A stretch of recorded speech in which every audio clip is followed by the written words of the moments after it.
너무 많이 가르쳐. 아유, 많이 가르쳐. 우리 저기다 월요일날 수업도 5시간 할 거다, 보라. 저기부터 1시부터 해가지고 또 6시까지야. 그러니까 오늘은 그래 학교 문법이 가벼우니까 포인트 위주로 빨리 한번 진행을 해보도록 할게요. 네, 봅시다. 미안하다, 다시 아니 버릴까 그냥? 그래, 앞에 버리자. 네, 그럼 결론적으로 제자 원리 쪽만 버린 거야. 알았지? 그 다음에 여러분 이중모음 쪽에서도 기억해야 될 게 뭡니까? 원래 위, 왜라고 하는 것이 뭐였? 얘는 일단 이거 용어부터 정리하자. 합용자야. 이때 당시에는 뭐에 해당이 돼? 합용자. 이해갑니까? 그리고 이 합용자는 다 이중모음입니다. 다시 합용자는 다 뭐였다? 이중모음이었다. 그런데 현대 국어에서는 단모음화되었는데 이 단모음화된 이중모음의 공통점을 봤더니 하향식 이중모음이었더라. 하향식은 단모음이 뒤쪽에 붙는다는 이야기가 되겠고요. 이 조건이 왜 중요해졌습니까? 바로 우리가 문법을 배우다 보니까 되게 이나 반모음 이 뒤라고 하는 표현이 많이 나오는데 반모음 이 뒤라는 말 자체가 뭘 의미하는 거야? 하향식 이중모음을 의미하는 거라고 하는 거. 여기까지 해갔습니까? 그 다음에 종성자. 종성자는 나중소리는 다시 첫소리를 쓰느니라 라고 해가지고 나중소리가 종성이죠. 종성은 초성을 재활용한다는 얘기야. 그럼 원칙적으로 무어가 초성에서 쓸 수 있었던 자음들을 모두 어디에서 쓸 수 있다는 결론이야? 받침에서 쓸 수 있다는 결론인데 이것은 실현되지 않은 걸로, 상준아 졸려? 실현되지 않은 걸로 간주가 됩니다. 그런데 사실은 용비어천가를 보다 보면은 대표적으로 곧, 그 다음에 우리가 배우는 34장에는 물깃고에서 깃 이런 데 보면은 받침이 피읍이 쓰이잖아. 지읒이나 반치음이나 피읍이 쓰였다라고 하는 것. 그래서 옛날에는 뭐라고 생각했어? 용비어천가를 뭐라고 생각했어? 종성부용 초성이라고 6차 교과서까지는 가르쳤다고 이야기했지요. 그러나 7차 때부터는 그래도 뭐 한 게 더 많더라? 그 제대로 안 쓴 게 더 많더라. 그러면 다수결의 원칙에 의해서 팔종성법이 원칙이었을 거라고 추정을 하고 그럼에도 불구하고 종성이 희한한 게 들어갔다고 한다면 얘네들을 팔종성법에 뭘로 간주하자? 예외라고 간주하자. 이렇게 설명을 하는 겁니다. 이해갑니까? 그러면서 아마 용비어천가를 거치면서 받침 이렇게 쓰니까 너무 복잡한 것 같아. 그래서 발음할 수 있는 것만 쓰게 이렇게 변화되면서 8개만 쓰게 되는데 다시 한번 기억해라. 그 8개에서 시옷과 디귿이 들어가 있단 말이지. 발음이 구별이 가능했으니까 썼다고 이야기했습니다.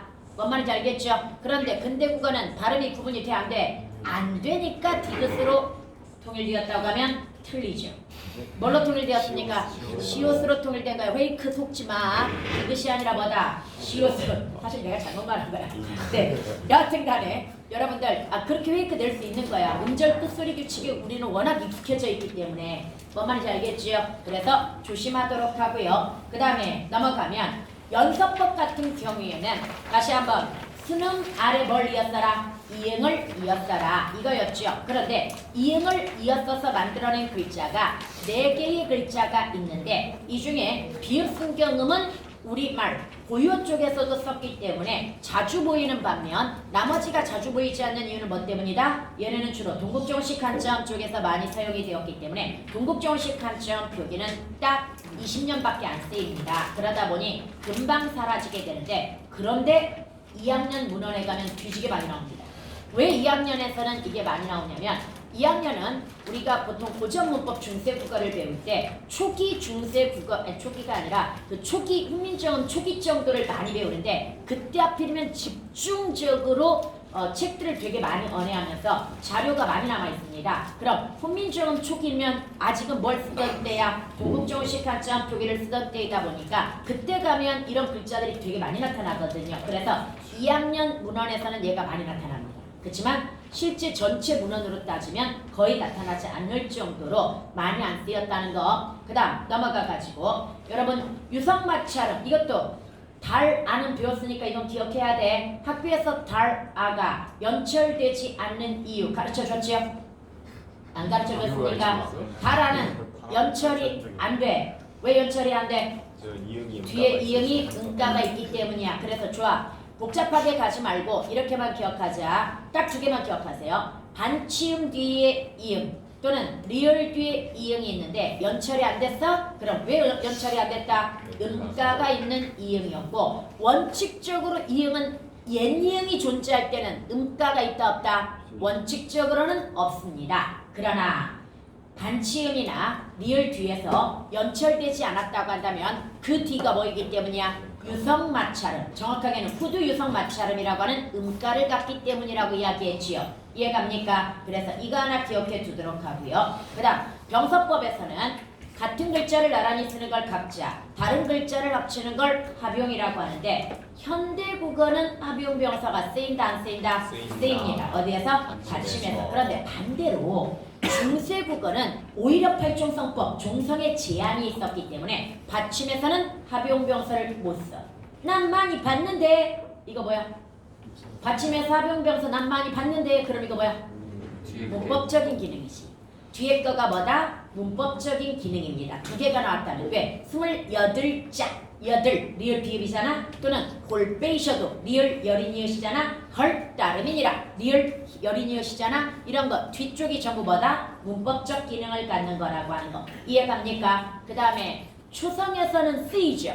특별히 초성에서 쓰이는 합용병사를 뭐라고 한다? 어두자음분, 비읍계열, 비읍시옷계열 또는 시옷계열이 있는데 얘네도 중세국어에서는 뭐가 가능하니까 쓰이는 거야? 발음이 구분이 가능하니까. 이해갑니까? 발음이 구분이 가능하니까 썼는데 근대 국어에서 일단 비읍계열, 비읍시옷계열은 거의 사라지지요? 사라지는데 왜 사라져?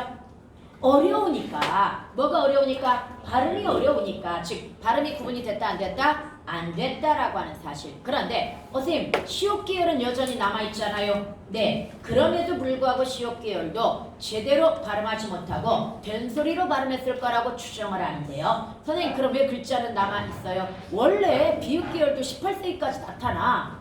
문제 풀어봤잖아. 다시 비읍계열도 언제까지는 나타난다? 18세기까지는. 그래서 고전문법 배울 때 뭐 구분하라고 그랬어? 발음과 표기를 구분해가지고 접근해야 되는데 발음이 먼저 사라지고 뭐가 나중에 사라진다? 표기가 나중에 사라지지만 문법을 배울 때는 뭐 기준으로 배운다? 발음 기준. 이해갑니까? 그럼 16세기 말에 둘째 음절 이하에서 아리아가 소실되었다고 하지만 진짜 소실돼? 표기는 1933년까지야. 다시 표기는 뭐다? 1933년까지입니다. 그래서 다시 한번 우리가 배우는 것들은 뭐 중심으로 배우는 거다? 음가라고 하는 건 발음이야. 발음 중심으로 배우는 거라고 하는 걸 기억해 주시기 바랍니다. 이해갑니까? 가끔 학교 선생님들 문제 낼 때 발음하고 표기하고 구분 안 해가지고 약간 애매하게 낼 때도 있긴 하지만 융통성 잘 발휘하시기 바랍니다. 원칙은 뭐 중심이다? 발음이 중심입니다. 오케이? 그 다음에 여러분들 그래서 아까 발음이 다 됐다라고 하는 증거가 바로 옛날에 뭐였다라고 하는 거 비읍, 시옷, 쌀을 보살이라는 한자로 번역했다는 거 이런 것들 나오고요. 문제 많이 풀어봤을 거야 이건. 그 다음에 여기에다가 오늘날에도 이건 영향을 미친다고 그랬지요. 옛날에 비읍 계열들이 예전에 합성어 만들 때 그 비읍이 앞 받침으로 뭐해? 올라가서 나타나는 현상. 그래서 지금 만약에 쓰잘데기 없이 비읍이 더 붙었다고 한다면 옛날에 뭐였을 것이다? 비읍 계열의 어두저음과 결합된 결과일 거다. 이렇게 추정하라고 이야기했었지요. 기억나지요? 그 다음에 뭐 부서법, 성은법 필요 없고요. 성조법 다시 한번 기억하자. 성조법에서 입성이라고 하는 거에서 다시 한번 기억합시다. 입성은 빨리 끝나는 소리로서 기역, 그 다음에 디귿, 비읍, 시옷, 팔종성법이니까 선생님은 음뜻 중심으로 해가지고 기역, 디귿, 비읍이라고 애들한테 가르쳐 줬는데 나중에 보니까 필기에는 시옷도 같이 들어가 있더라고. 그럼 이건 팔종성법 기준으로 그때는 시옷을 뭐 할 수 있었으니까 발음할 수 있었으니까 여기까지 넣어주는 거 맞아. 그래서 받침이 이 네 개로 끝나면 뭐다? 입성이다. 그런데 소리의 높낮이하고는 관계는 없지만 소리의 높낮이인 성조와 겹칠 수는 있는 거지. 무슨 얘기야? 점이 없으면 평성이죠. 그럼 평성이면서 입성일 수도 있는 거고요. 거성이면서 점이 하나면 거성이니까 거성이면서 입성일 수도 있는 거고요. 상성이면서 입성이긴 쉽지 않아요. 상성은 긴 소리이기 때문에 상성이면서 입성이기는 쉽다 어렵다? 어렵지만 다시 한번 이 입성이 점과는 별개다라는 말이 이 성조하고는 별도로 존재한다 이 말이긴 한데 성조와 겹칠 수는 있는 거야. 이해갑니까? 그래서 이것도 조심을 해두도록 하고요. 그 다음 넘어가게 되면은 여러분 비읍순경음의 변화 같은 거 제대로 안 가르쳤으니까 내기는 쉽지 않을 거지만 그래도 오늘날 비읍불규칙에 영향을 미치고 있으니까 가볍게만 한번 기억합시다. 오늘날 비읍불규칙 용언이면 옛날에 받침이 어간이 비읍이 아니라 뭐였을 것이다. 비읍순경음이었을 것이다. 이해갑니까? 그리고 비읍순경음이 사라지면서 문제는 모음으로 변해버렸다는 게 중요하지요. 받침에서는 여전히 뭘로 변합니까? 비읍으로 변하지만 단어의 초성에서는 오나 우. 그런데 요즘은 이 오나 우도 뭘로 구분하라고 그랬어? 반모음 오나 우하고 또 구분해내야 된다고 이야기했지요. 그래서 옆에 오른쪽에 모음이 있으면 뭘로 변한다? 반모음 오나 우로 변하는 거고 아래쪽에 모음이 있으면 통자로 뭘로 변한다? 오나 우로 변하고 그 다음 조심해야 될 거 이 앞에서는 비읍순경으로 변한다고 했지만 얘도 자료를 찾아보니 좀 더 정확하게는 부파적 이 앞에서만 다시 부파적 이 앞에서만 뭐하더라? 비읍순경음이 단락하더라. 그래서 이때 해로 이라고 했을 때 이 이가 뭐에 해당이 되는 거야? 부파접에 해당이 되는 거고 어떻게 알았어 이게 부파접인지? 문장 만들어 보라고 그랬죠. 다시 품사는 언제나 어디에서 결정된다? 문장 내에서 정확하게 결정이 되기 때문에 문장 만들어 봐야 됩니다. 헤로이. 근데 헤로이는 요즘 안 써가지고 문장 만들기가 쉽지 않은데? 다른 걸로 뭐가 있냐? 쉬도 요즘 솔직히 많이 안 쓰는 거긴 한데 요즘은 쉽게라는 말을 더 많이 쓰지. 그래서 하여간 풀지 못했다 뭐 이렇게 이야기했다면 쉬이 해가지고 뭐가 들어간 거야? 쉽다에다가 이라고 하는 부파접이 들어간 부사라고 이렇게 판단할 수 있겠지요. 다시 품사 판단을 하려면 어디에서 봐야 된다? 문장에서 봐야 됩니다. 예를 들어가지고 마주보다 라고 했을 때 원래는 이게 맞다에다가 우가 결합된 거란 말이지. 그럼 얘 이름이 뭔지 어떻게 알아? 마주보다 라는 문장을 보니까 얘가 부사로 쓰였단 말이지. 그럼 우가 뭐일 거다? 부파접일 거다. 그 다음에 조차 같은 경우에는 뭐가 있습니까? 조다에다가 아가 결합했고 그럼 이 아의 정체가 뭐야? 너조차 조사였죠. 그럼 얘는 뭘 거다? 조파접일 거다. 이렇게 추정을 하는 거지요. 유명한 건 외워야 되지만 나머지는 추론. 인간은 추론 기능이 있어. 그래서 추론을 해야 되는 거야. 추론하려면 전제가 있어야 돼. 판단의 근거가 있어야 되지요. 그래서 우리가 미리 배워두는 거야. 모든 걸 다 배우지 못해. 다시 모든 걸 다 배우지 못합니다. 그런데 원칙적이거나 일반론을 배워가지고 그걸 미루어가지고 특수한 경우를 뭐 할 수 있어야 되는 거야? 추론할 수 있어야 되는 겁니다. 오케이? 그 다음 넘어가가지고 여러분들 아래하는 기억해보자. 어떻게 변해? 둘째 음절 이하부터 변한다는 사실이 중요하죠. 둘째 음절 이하의 아래아가 16세기 말부터 소실되어 가지고 으로 변합니다. 얘가 어떤 결과를 가져옵니까? 분명히 여기에 둘째 음절에 아래아가 쓰였다는 건 앞에도 뭐라는 얘기야? 양성모음이라는 이야기일 텐데 왜? 중세국어는 모음주화를 비교적 잘 지켰으니까. 이해갑니까? 그런데 앞쪽은 양성인데 아래아가 뭘로 변해버렸어? 음성으로 변해버렸기 때문에 뭐가 붕괴되었을 것이다? 모음주화가 붕괴되었을 거라고 이렇게 추정이 되고요. 18세기에는 첫 음절의 아래아 맞아. 뭘로 변해? 얘도 으로 변했으면 얼추 다시 원상복구 될 텐데 얘는 뭘로 변해버려? 아로 변해버리는 게 중요하지요. 그래서 결국은 모음주화는 현대 국어에서는 그냥 구시대의 유물로 전락한 거지. 그냥 흔적만 남아있지요. 어디에?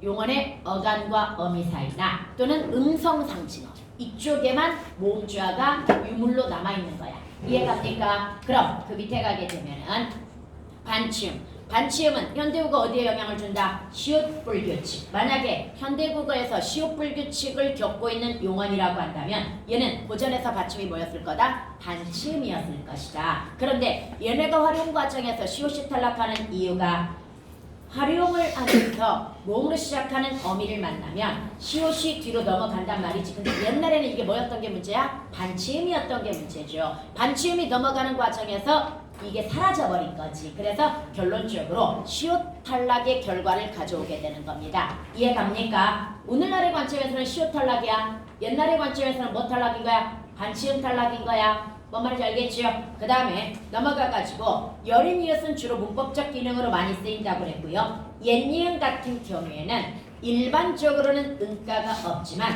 특별히 초성에서 뭐가 생긴다? 음가가 생긴다고 이야기했습니다. 그래서 우리는 뭐만 기억하면 돼? 리을 받침 뒤에 이응이 유성 마찰음으로써 음가가 있다. 달아 때문에 이것만 기억하면 되는 겁니다. 오케이? 기억을 해두도록 하고요. 그 다음에 넘어가면 표기법. 이 용어는 기억 한번 합시다. 2학년 시험에도 얘는 되게 많이 나왔던 건데 고전은 소리대로 표기하는 연철이나 주로 뭘 씁니까? 8종성, 7종성을 쓰는데 이걸 뭐라고 한다? 음소적 표기라고 합니다.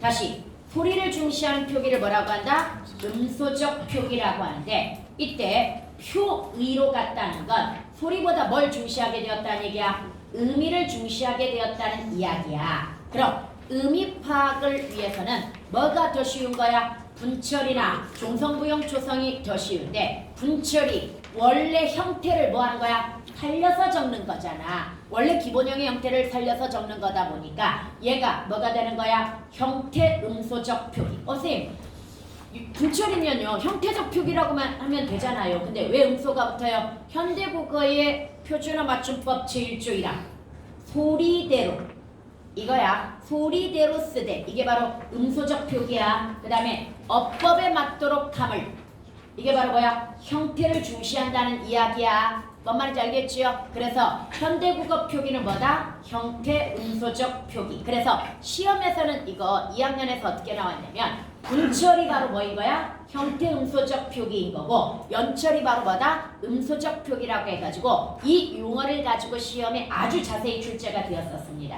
이해갑니까? 그래서 용어만 다시 한번 기억을 해두도록 하고요. 이건 다시 안 해도 되지? 종성법, 표기법 얘는 다시 안 해도 되죠? 워낙 많이 나왔던 것들이기 때문에 일단 통과하고요. 동국정원식 한자음 표기만 다시 한번 점검할게요. 여러분 훈민정 언해본이나 그 다음에 용비는 동국정원 아니다. 다시 용비는 동국정원식 한자음 아니고 훈민정음 언해본만 동국정원식 한자음인데 첫 번째가 뭐다? 이상적 한자음 표기로서 중국 원음에 가깝게 표기하는 반대로 뭡니까? 우리식대로 우리가 읽는 한자식대로 표기하는 건 현실 한자음 표기라고 이야기합니다. 그 다음에 한자음은 초성, 중성, 중성이 완벽한 글자인데 종성이 없으면 뭘 넣어준다? 형식 종성, 이응을 첨가한다. 그 다음에 2학년은 원래 이거 입성 표시까지 다 배웠거든요. 근데 1학년은 아마 이걸 안 배웠을 텐데 그래도 기억은 하자. 한자음 초성에서 여린 이엇을 썼다는 건 동국정원식 한자음 표기에 해당이 됩니다. 그 다음에 입성 표시 아까 별이라고 했을 때 리을 여린 이엇 그럼 원래 우리 국어상으로 리을은 뭐야? 입성이 아니란 말이지. 그런데 이걸 빨리 끝내는 중국 발음이기 때문이야. 중국은 리을을 디귿에 가깝게 발음하는 별 이런 식으로 발음해야 되는 경우가 있기 때문에 이럴 때 입성 표시인 여린 이엇 이것을 이형보래라고 이야기합니다. 이형보래. 그래서 2학년은 여기까지 다 가르쳤습니다. 다 가르쳤는데 1학년은 주로 동국정원식 가르칠 때 1번하고 2번 정도만 가르칩니다. 그래서 이 정도 기억을 해두도록 하고요. 그 다음 넘어가게 되면 다시 한번 모음주화 이거 한 번만 기억하자. 모음주화는 무조건 양성 모음은 뭐가 들어가 있어야 돼? 아랴, 아, 오. 세 개 중에 하나만 들어가 있으면 무조건 뭐야? 양성이야. 어떤 모음이든. 그 다음에 으, 어, 우 중에 하나만 들어가 있으면 무조건 뭐야? 음성인 거야. 뭔 말인지 알겠지요? 다시 절대 양성과 음성이 겹칠 수 있다 없다. 모음에서 겹칠 수가 없습니다. 그래서 이중모음이라고 하더라도 아래야 아 오가 결합되어 있으면 양성, 으, 어, 우가 결합되었으면 음성. 외울 필요가 없어 나머지를. 뭔 말인지 알겠지요? 그리고 나머지를 외워가지고 공부하면 효율이 떨어져. 왜? 우리는 얘네 분석할 수 있어야 되거든. 뭐가 결합된 애들인지 분석할 수 있어야 되기 때문에 분석 겸 모음주화도 맞출 겸.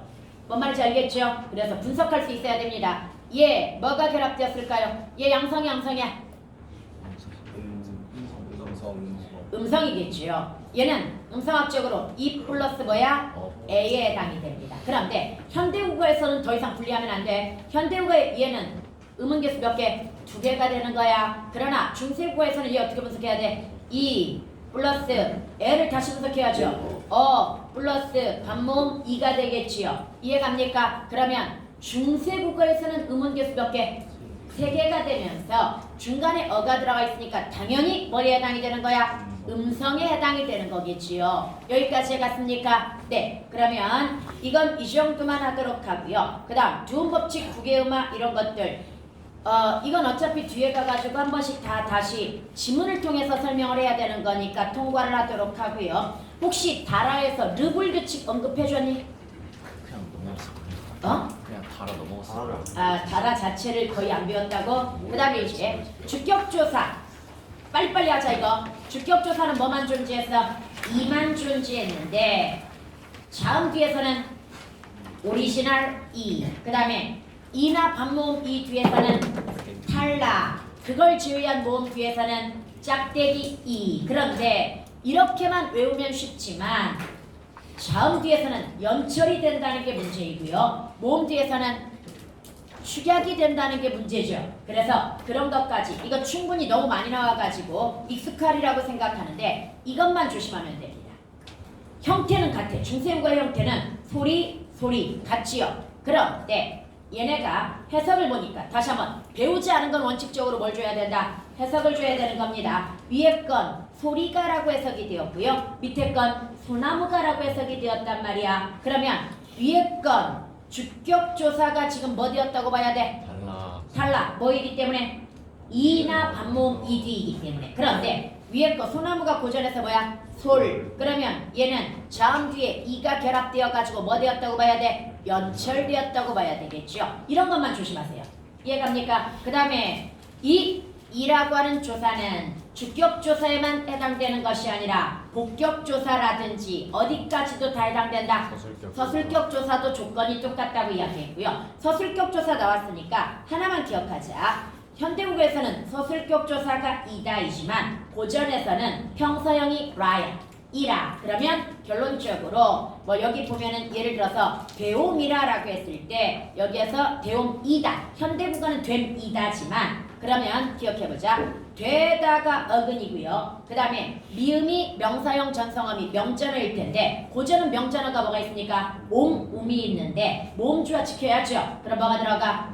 이게 들어갈 것이고 자음 뒤니까 뭐가 들어가? 이가 들어갈 것이고 평서형 종결어미 라까지 바로 연결해가지고 연철에서 어떻게 나와? 대옴이라 이렇게 나오는 거 이해갑니까? 다시 한번 얘가 서술격조사나 복격조사에도 적용될 수 있으니 얘가 조건 잘 봐야 돼. 페이크 그런 데서 들어가는 거야. 주격조사 문제 내놓고 예시는 뭘로 줄 수 있어? 복격으로 줄 수도 있고 뭐 이런 경우가 있으니 그런 거 조심해서 골라내야 되는 겁니다. 아까 너네 풀어봐서 알잖아.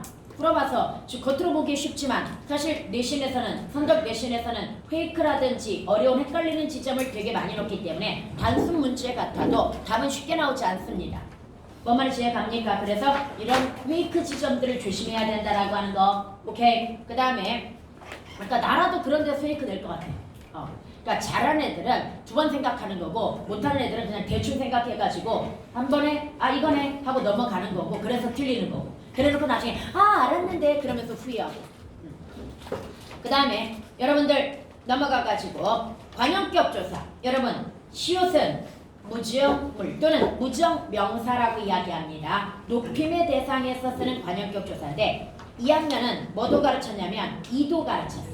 근데 원칙적으로 이는 특이 케이스이기 때문에 잘 안 가르치는데요. 얘가 어떤 경우냐면 저 플러스 2 해가지고 뭐가 나옵니까? 제가 나오고 또는 나 플러스 2 해가지고 뭐가 나옵니까? 내가 나오는데 얘가 주격조사일 수도 있지만 뭐에 해당이 돼? 그러니까 제 먹을 것 그럼 제 먹을 것 좀 이상하다.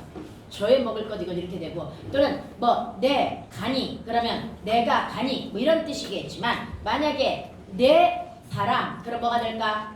내 나의 사람 그 다음에 제 말씀 저의 말씀 뭐 이런 정도가 될 거란 말이지. 그럼 오늘날 얘네들은 뭘로 쓰였다는 얘기야? 관형격으로 쓰였다는 이야기이니까 이건 나오니까 가르치는 거야. 죄가 나오잖아. 죄 뜻을 실어 펴지 못할 놈이 하니라. 이때 이 일을 뭘로 간주한다? 관형격 조사로 간주한다는 거. 물론 선생님은 적 플러스 의가 축약되어가지고 이렇게 나올 수도 있어. 이렇게 이야기했지만 학교에서는 지금 이를 별도의 뭘로 본다는 얘기야? 관형격 조사로 본다는 이야기입니다. 이해 갑니까? 네. 그래서 이거 그 다음에 이거 조심하라고 그랬죠. 애의라고 하는 건 굉장히 다양하게 쓰일 수 있다고 이야기했죠. 애라고 하는 것이 관형격 조사도 쓰일 수 있지만 부사격 조사도 있고 명파접에도 있다고 그랬잖아. 그럼 얘는 어떻게 해야 되겠어? 문장에서. 그렇지. 문장 내에서 구별해야 되고요. 현대어 해석 봐야 됩니다. 이해갑니까? 조심해 두도록 하고요. 그 다음 부사격 조사는 오히려 이거 구분하는 것보다 즉 양성 뒤에서는 음성 뒤에서는 이나 반모음이 뒤에서는 근데 이거 구분하는 것보다는 압도적으로 많이 나오는 게 부사격 조사의 성격이 압도적으로 많이 나와. 성격이라면 비교부사격 조사인지 아니면은 지향격인지 아니면 원인부사격인지 막 이런 것들 있잖아. 뭐 때문이야? 융국애 때문이야. 융국애가 부사격 조사 중에서 뭐이다 보니까 비교부사격 조사인데 고전에는 비교부사격 조사가 굉장히 다양하게 쓰인다고 그랬잖아. 그러다 보니 이 문제가 더 많이 나오거든요. 그건 뒤에 가면 한 번만 점검할게요. 뒤에 있습니다. 그 다음에 넘어가가지고 목적격 조사도 여기서 이거 하나. 얘네들이 지금 뭐 때문이야? 을에다가 모음자 때문에 랄까지 들어가고 연철 조심해야 된다고 이야기했었지요. 그리고 역시 학교에서는 니을을 따로 여기 써있다 어차피. 니을을 따로 편제를 해줍니다. 니을도 목적격 조사, 즉 링금, 윌, 하나, 빌 이때 들어가는 니을도 현대부에서 목적격 조사로 해석이 되기 때문에 고전에는 니을이라는 목적격 조사가 존재했다라고 이렇게 설명을 하는 거야. 그 다음 넘어가가지고 복격 조사 특이한 거 뭐 있다? 물론 우리가 배우는 부분에서는 안 나오지만 용비어천가 125장이 뭐가 나옵니까? 닝금, 그래서 닝금님 이시여 얘도 높임에 해당이 된다라고 하는 거 기억해주고요. 보조사 은는, 안난 뭐 구별해야 된다? 관형사형 전성함이 은는, 안난하고 은는, 안 관형사형 전성함에서는 구분 잘해야 돼. 얘가 어떻게 들어가냐면 니은, 은, 안 이거고 그 다음에 느는 또 별도죠. 느는 왜 별도입니까? 얘는 현재 시제 관형사형 전성함이잖아. 그래서 이런 식으로 들어가는데 여하튼 어떻게 구분해? 이거 어떻게 구분할 것이야? 나난, 가난 앞에 거 나는 보조사 뒤에 거 가난 얘가 현대어로 가는이야. 어디 가는 뭐 이런 정도가 되겠지요. 그럼 얘는 관형사형 전성함이 이해갑니까? 모음조화만 끼면 돼. 현대국어에다가 조심해 두도록 하고 그 다음에 특이부사격 조사 아까 이야기했던 거야. 융국애가 뭐다? 비교부사격 조사인데 이거와 똑같은 거 두 개만 기억하자. 널, 나와 여기 도곤 특히 도곤은 어디에도 나옵니까? 우리 가사 쪽에서 관동별곡에도 나오고 여러 군데 나오기 때문에 조심해야 됩니다. 얘네들이 모두 무슨 조사이다? 비교부사격 조사이다. 관동별곡이나 이런 데서 배웠기 때문에 도곤이 나올 가능성이 굉장히 높습니다. 균국애와 유사한 성격을 갖는 조사라고 해가지고 도곤이 나올 가능성이 높으니까 얘도 기억을 해두시기 바랍니다. 오케이. 그 다음에 널라와에서 너보다로서 얘도 비교부사격 조사라고 하는 것도 기억을 해주도록 하고요. 그 다음에 히읗종성치연 제대로 배웠어 안 배웠어? 히읗종성치연은 다시 한번 오늘날에도 그 흔적이 많이 남아있지요.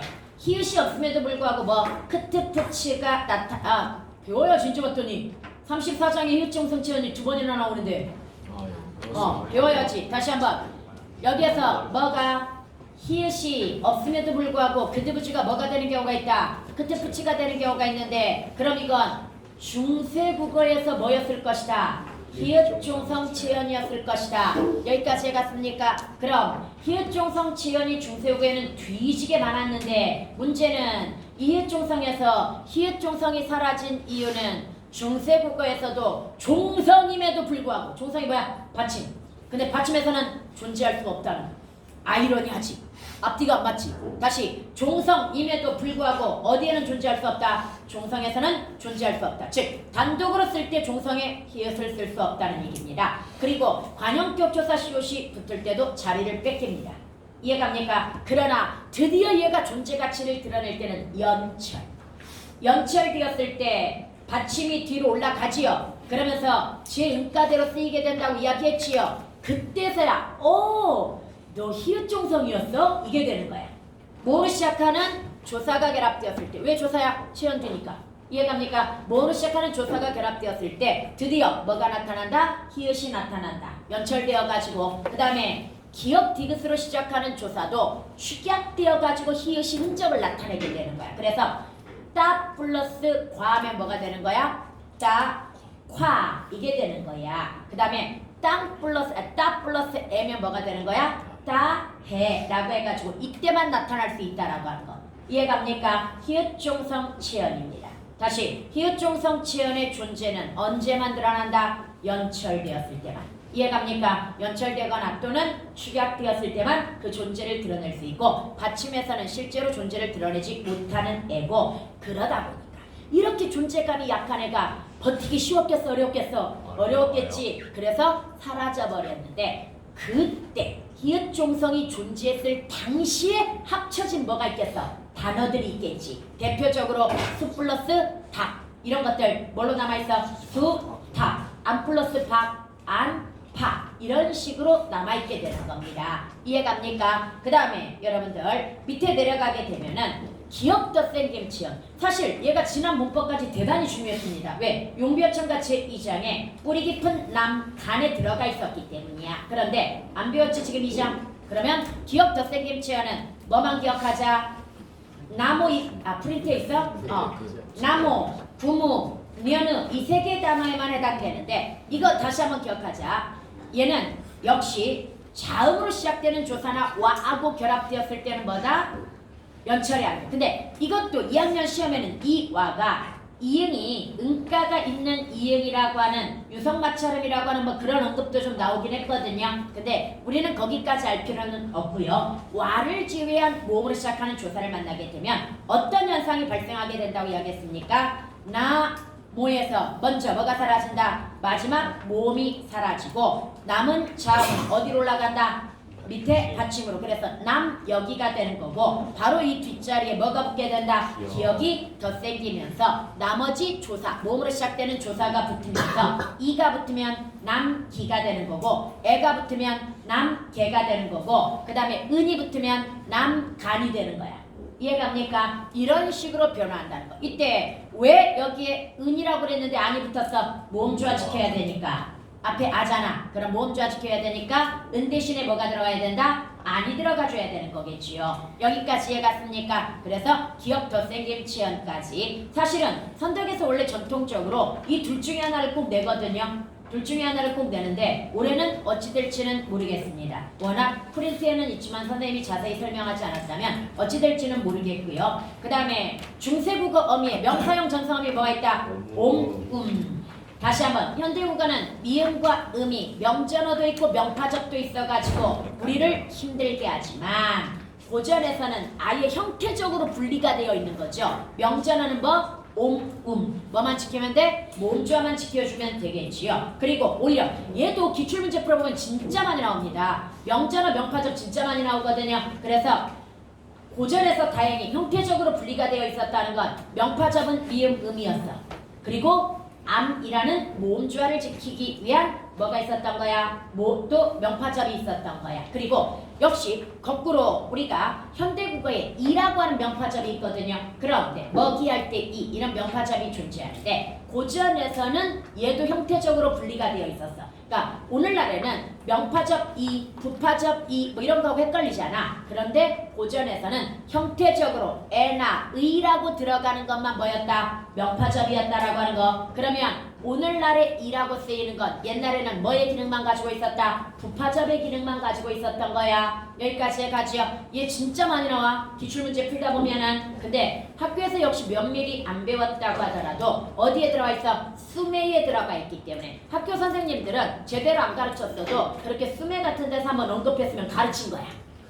뭔 말인지 이해가? 수미에서 얘들아 명파적 움 중에서 모음주와 지켜서 um이 들어갔어. 명전은 um이 들어갔어.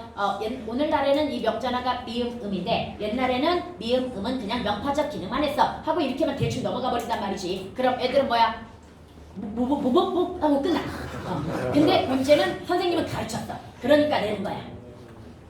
오케이? 왜 그 정도? 딱 그 정도? 맞아. 그럼 다 가르친 거야, 선생님들은. 나는 다 가르친 거야. 자세히 다 가르친 거야. 이게 되는 거야. 그러면 나와. 그 정도까지 얘기했으면 이거 다 나와. 비교되죠. 명파죠. 뭔 말인지 알겠죠? 그 정도 언급했으면 다 나온다 이거. 알았지? 그 다음에 우리 그럼 한번 가르쳤다니까 연습 한번 해볼까? 서결이 사람이 되음이 어찌 가능하리요? 여기 같은 경우에 서결이 주격조사. 진짜 보니까 사람 못 되겠더라. 어제 최초로 그 재판이 공개됐거든. 방송으로 공개가 됐거든. 근데 수강번호 사거든요. 수간보고 저희 죄수복은 아니고 그냥 수간보로. 그리고 살 쪽 빠졌는데 나는 내가 생각 고생해서 살 빠진 거 아니야. 그 술 살 빠진 거야. 머리도 하얘도. 그건 염색 못하니까 하얘지는 거. 야 원래 나도 염색 안 하면 하얘. 원래 40대만 넘어가면 머리가 긴 머리가 되게 많이 납니다. 그거 다 염색발이야 사람들. 여하튼간에 서결이 사람이 앞에 거 뭐야? 주격조사. 근데 사람이는 조심해야 돼. 되다 앞이니까 복격조사다. 뭔 말인지 알겠죠? 원래는 현대형에 됨이지. 명사절 명전어 미읍이 들어가야 되는데 고전은 명사형 전성어미가 um이니까 모음주와 지켜서 뭐가 들어간 거야? um이 들어간 거고 연철되어가지고 다시 주격조사 결합된 거고 가능하리오에서 미는 뭐다? 미래시대 선어말 어미이고 오는 뭐다? 의문형 종결음인데 왜? 어찌라는 의문사가 들어갔기 때문에 오 형태의 의문형 종결음이가 들어간 것이다. 이렇게 이야기했죠. 솔직히 너네 고전 문법에서 전통적으로 그러니까 우리 문장 놓고 나는 자랑스러운 선덕인입니다. 이런 문장 놓고 중세국어 15세기 중세국어로 고쳤어라. 이 문제 3년 연속 나왔는데 2017, 18, 19 이렇게 나왔거든요. 근데 20년부터인가 이게 안 나오기 시작했는데 와 이게 레전드 문제인데 이거 내야 되는데 아깝다. 네. 문법 완벽하게 마스터했다면 그 정도는 쓸 수 있어야지. 그 다음에 시제 선어말 어미 고전에서 기본형은 뭐다? 과거인데요. 아주 가끔 현대어 해설을 보면 기본형인데도 그냥 현재로 해석하는 경우도 있기는 하고요. 지금 34장이 문제야. 날이 시니이다 이거 있잖아. 이걸 원래는 내가 봤을 때 이게 기본형이면서 과거 고사기 때문에 내리셨습니다 이렇게 해석해야 되는데 내립니다 이런 식으로 해석해가지고 그 언급 안 해줬니 그거 시제? 저희 그냥 객관식 높은 선어만 어미했어요. 높임 선어만 어미만 하고 시제는 안 해줬어? 그 시도 안 했어요. 근데 책 자체가 틀려가지고 그냥 일단 책대로 해. 현재로 돼 있죠. 그러니까 책이 현재로 돼 있단 말이지. 근데 의미상으로든 아니면은 문법상으로든 원래 과거로 해석하는 게 맞거든. 내리셨습니다 이렇게 해석하는 게 맞거든. 그 다음에 넘어가가지고 미가 미래시제다. 그 다음에 더가 역시 과거해상 얘만 일치되는 거고요. 그 다음 오 얘도 문제 기출 풀어봐. 맨날 나오거든요. 다시 한번 심지어 주관식으로 1인칭 주어 선어말 어미와 관계관형절 표시 2학년은 심지어 뭐라고 나와요? 객체의 대상이 되는 뭐 어쩌고 저쩌고 되게 어렵게 냈는데요. 근데 우리는 그냥 간단히 두 개만 기억하자. 훈민정음 뭐지? 맹간온이 나오지요. 맹간온이에서 노가 뭐라고 그랬어? 현재 시제 나 플러스 오라고 그랬지요. 그럼 왜 오가 들어갔어? 주어가 1인칭임을 표시하는 뭐다? 선어말 어미로서 뭐가 들어간 거다? 오라는 선어말 어미가 들어간 거다. 이해갑니까? 그런데 만약에 홀베이셔도에서 홀 여기도 원래는 할 이거란 말이지. 그런데 하올 이게 합쳐진 거란 말이지. 그럼 도대체 왜 중간에 오가 들어갔어? 얘는 뒤에 관형사형 전성 어미가 있는 걸로 봐서 관계관형절 표시야. 그런데 이때 관계관형절 표시라고 하는 것은 바로 객체가 생략돼. 이때 객체가 생략되었다라고 하는 건 객체가 뭐야? 목적어나 부서. 다시 목적어나 부사어가 생략된 뭐다? 관계관용절. 그런데 이 목적어나 부사어가 생략되었다는 건 뭘 기준으로? 뒤에 나오는 치연. 이 치연이 이 안쪽에 뭘 역할을 하기 때문이야? 목적어나 부사어의 역할을 하기 때문이야. 이해갑니까? 그래서 생략이 된 관계관용절이라는 이야기야. 여기까지 갔습니까? 그래서 다시 한번 관계관용절 표시 이렇게만 이해해도 되고요. 목적어나 부사어까지는 나오기는 1학년은 쉽지는 않을 텐데 객체가 생략된 관계관용절 표시이니까 풀면 뭐가 돼? 목적어나 부사어. 그럼 이 목적어나 부사어가 생략된 관계관용절이라는 건 뒤에 치연이 관계관용절 내에서 뭐의 역할을 한다? 목적어나 부사어 역할을 하는 거다. 이런 뜻이라고 이야기했지요. 말이 굉장히 까다롭습니다. 그래서 복잡해 싶으면 뭐까지만 관형사형 전성어미 앞에 오우가 있으면 뭐다? 관계관용절 표시. 이해갑니까? 선어말 어미이다. 이렇게까지만 기억하라고 그랬습니다. 얘는 어렵지만 2학년 시험에서는 한 번도 빠진 적이 없어요. 얘가 겁나게 복잡하게 나오고요. 1학년 시험에서도 아주 잘 나오는 애 중에 하나입니다. 이해갑니까? 그래서 기억을 해두도록 하고 나오잖아. 맹간원이하고 홀빼 여기에 나오기 때문에 반드시 외우고 있어야 됩니다. 오케이? 그 다음에 넘어가. 왜 또 정우 이거 선어말 어미야라고 설명했어 안 했어? 맹간원이라. 맹간원이는 했어 안 했어? 아니 안 했어요. 맹간원이랑 안 했어. 홀빼도 했어 안 했어? 그냥 여린 표시 있다고 그냥 했어요. 여린이의 저런 무슨 저런 표시야 그게? 그냥 홀빼 셔도는 경음부. 그냥 지금은 안 써. 여린 표시 들어가 있다만 하고. 아이. 여하튼 이따가 어차피 분석하면서 나오니까 야 우리는 언제나 뭐야? 학교에서 배우거나 또는 시험에 나오는 것보다는 약간 어렵고 넓게 배우는 게 기본이야. 뭔 말인지 알겠지요? 여러분? 학교 시험도 뒤지게 어려워. 국어가 졸라 어려울 거야. 근데 니네 학교 믿으면 안 되는 이유가 전통적으로 쉬워 그래놓고 쉬웠던 적은 이번 1학기밖에 없어. 진짜로 쉬워 이래놓고 쉬웠던 적은 이번 1학기밖에 없다. 애들은 언제나 지옥이었어. 선생님 입장에서 쉬운 거지. 뭔 말인지 알겠죠? 네. 그 다음에 여러분들 뭐 이런 정도. 그 다음에 넘어가서 오! 끝났어요? 아니! 이 중간에 한 페이지가 왜 빠져 있어? 야 우리 머리로 기억하자. 한 페이지가 높임 산화 바람이. 객체 높임 산화 바람이 뭐가 있다? 삽, 잡, 압이 있다. 이해갑니까? 객체가 목적어라 뭐다? 부사어라고 그랬죠. 그래서 삽, 잡, 압이라고 하는 것이 있고 너희들 보여주긴 할까? 쏘리 이거 별도로 이따가 저기에서 올려줄게. 어쩌자고 그랬지?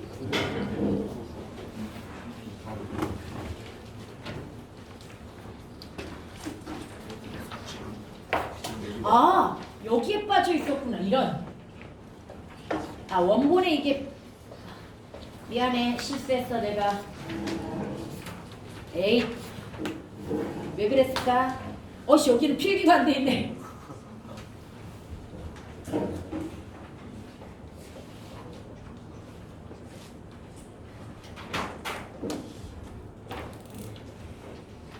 여기 의문형 종결함이 2인칭 주어에서는 뭐 써야 된다?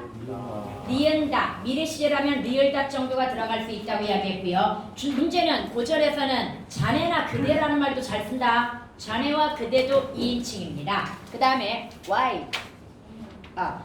그 다음에 설명 의문문, 즉 의문사가 있을 때는 뭘로 끝난다? 종결함이 오 형태로 끝나는 거고요. 그래서 고, 묘 또는 리오 뭐 이런 형태 시제까지 결합되어 가지고 그 다음에 판정 의문문 네 아니오로 끝날 때는 네 아니오로 대답할 수 있는 건 아형으로 끝나면서 가, 니야, 리야 이런 형태로 끝난다라고 하는 거 이 정도만 해도 되겠지요. 여기에서 2학년은 이것까지 다 나옵니다. 보조사 고까지 다 나오지만 여러분들은 아마 안 배웠을 거니까 여기 정도까지만 기억을 하도록 하자. 오늘은 심플하게. 그 다음 보조는 주체 높임 선어말 어미가 10분만 아니라 뭐도 있었다? 샤도 있었다는 이야기이고요. 두 개를 어떻게 구분한다?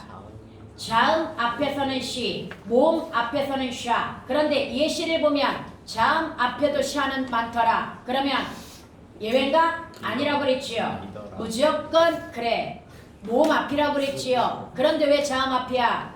모음이 축약되거나 생략되어 가지고 정하샨 니은 앞이잖아. 그러면 정하샤는 뭐라고 그랬어? 정하샤 안 얘가 축약된 형태라고 이야기했지요. 이해갑니까? 그래서 무조건 그냥 원칙으로 가면 돼. 샤가 쓰였으면 뭐 앞이구나? 모음 앞이구나. 그 다음에 시가 쓰였으면 뭐 앞이구나? 자음 앞이구나. 물론 앞쪽의 경우에 따라서 의시, 아시, 그 다음에 의샤, 아샤 얘는 앞쪽에 자음디냐 모음디냐에 따라서 또 의가 선택될 수도 있고 선택이 안 될 수도 있고 양성이냐 음성이냐에 따라서 의가 선택되거나 아가 선택될 수도 있고 그래서 경우의 수는 6가지라고 이야기했습니다. 그러나 이것도 그 경우의 수를 다 외우는 게 아니라고 그랬죠. 원칙적으로 모음주와 지켜줘야 되고 그 다음에 자음 또는 모음디니까 의를 집어넣거나 말거나 해야 되고 이런 걸 그냥 모든 의미의 공통이잖아 이거. 이해갑니까? 원칙으로 판단해줘야 됩니다. 그 다음에 여러분들 객체 높임 선어말음이 뭐가 있다? 쌉짭 압이 있는데 원래 받침이 뭐다? 비읍 순경음이 있기 때문에 얘가 연철될 때는 뭘로 나온다? 사브자브 아브 이렇게 나온다고 이야기했지요. 그리고 서술어 쪽에 그 쓰잘데기 없이 사브자브 아브 이런 말 들어가 있으면 뭐로구나? 객체 높임 선어말 어미로구나. 왜 판단해야 돼? 다른 건 현대 국어를 보고 판단할 수 있지만 쌉짭 압은 현대 국어에 남아있다 안 남아있다 안 남아있고 얘는 특수어휘로 바꾸지 않는 이상 해석 가능하다 불가능하다 불가능하기 때문에 그냥 형태 보고 외워야 됩니다. 영진이 혹시 조는 거? 형태 보고 외워야 된다고 이야기했습니다. 뭔 말인지 알겠지요? 그 다음에 여러분들 이런 조건은 지금은 안 외워도 돼. 안 배웠을 거니까. 네. 그 다음에 상대 높임 선어말음에 뭐가 있다? 잇 얘네는 나오지요. 상대 높임 선어말 어미에 평서형일 때는 이를 쓰는 거고요. 의문형일 때는 it을 쓰는 거고요. 그럼 명령형일 때는 쇼셔.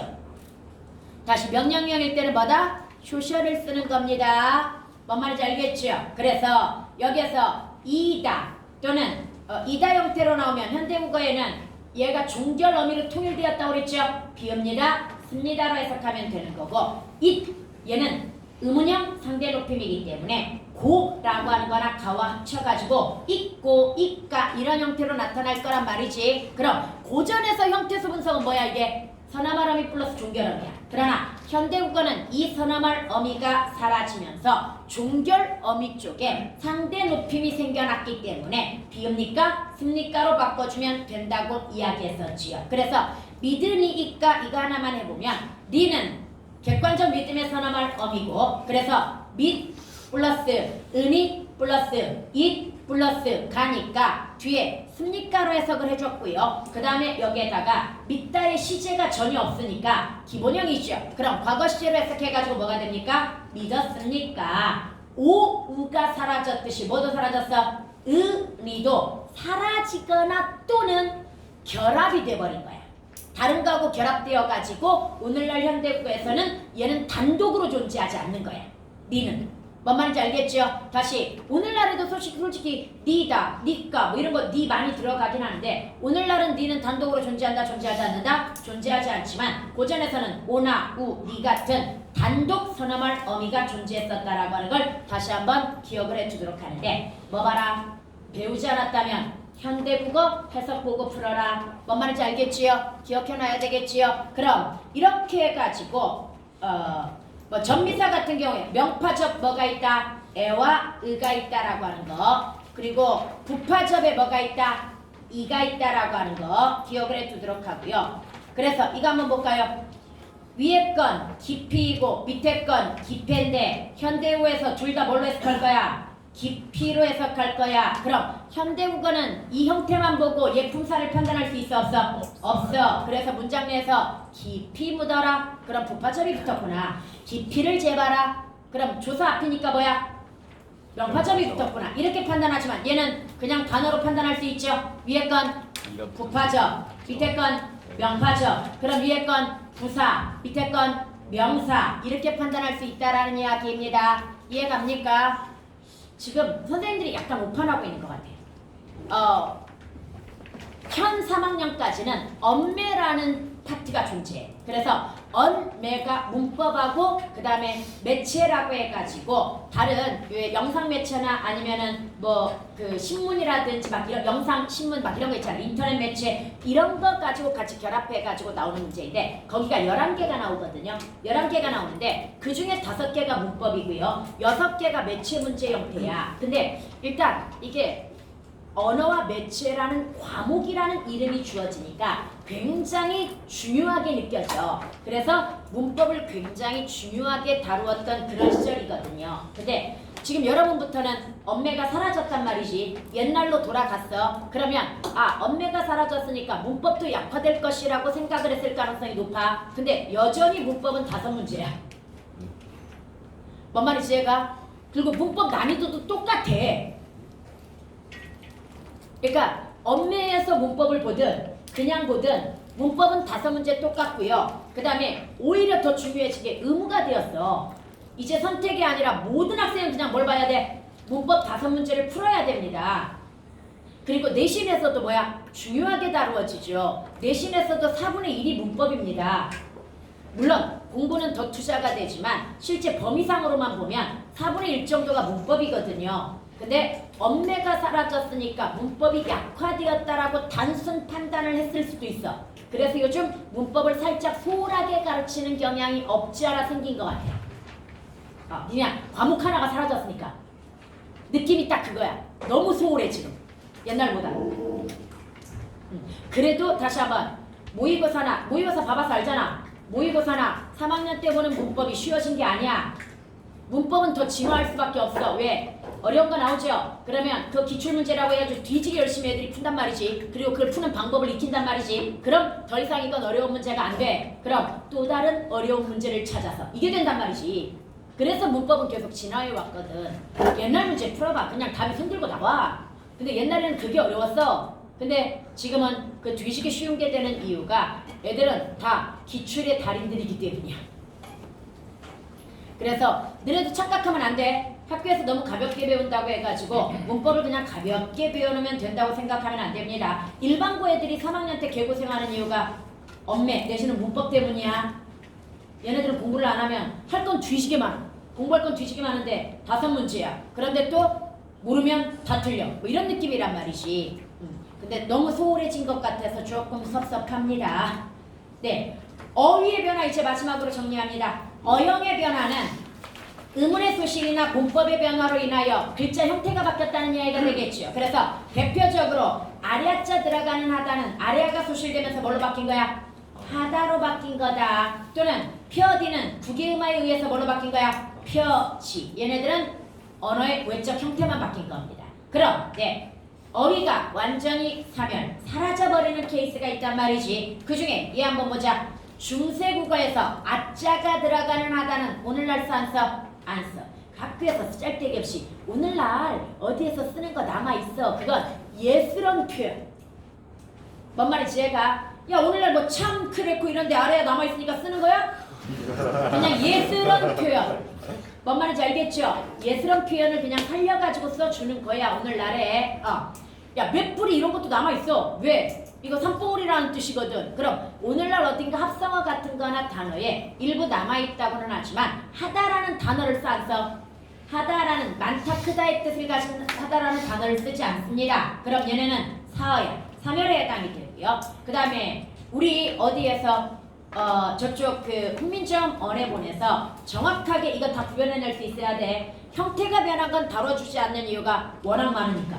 그 다음에 사멸된 단어 찾아야 되고요. 그 다음에 어휘의 의미가 축소, 확대, 이동된 케이스도 찾아내야 되겠지요. 훈민정 언해본에서 축소된 케이스 말씀과 놈. 이해갑니까? 말씀과 놈이 있고요. 확대된 케이스 없습니다.